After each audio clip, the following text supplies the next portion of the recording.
కుదిరితే పరిగెత్తు, లేకపోతే నడు. అదీ చేత కాకపోతే పాకుతూపో. అంతేకాని ఒకే చోట అలా కదలకుండా ఉండిపోకు. ఉద్యోగం పోయిందని, వ్యాపారం దెబ్బతినిందని, స్నేహితుడొకడు మోసం చేశాడని, ప్రేమించిన వాళ్ళు వదిలి వెళ్లిపోయారని అలాగే ఉండిపోతే ఎలా?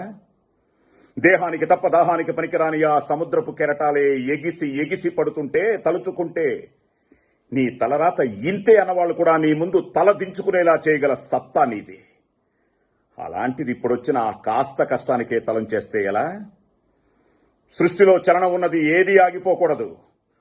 పారే నది, వీచే గాలి, ఊగే చెట్టు, ఉదయించే సూర్యుడు అనుకున్నది సాధించాలని నీలో కసి కసిగా ప్రవహిస్తోందే, ఆ రక్తంతో సహా ఏది ఆగిపోవడానికి వీల్లేదులే. బయలుదేరు.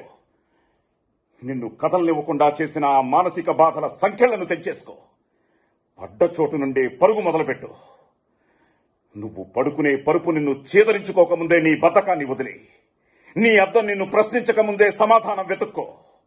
నీ నీడ నిన్ను వదిలేయకముందే వెలుతురులోకి వచ్చాయి. మళ్లీ చెప్తున్నా, కన్నీళ్లు కారిస్తే కాదు, చెమట చుక్క చిందిస్తేనే చరిత్ర రాయగలమని తెలుసుకో. చదివితే ఇవి పదాలు మాత్రమే, ఆచరిస్తే అస్త్రాలు.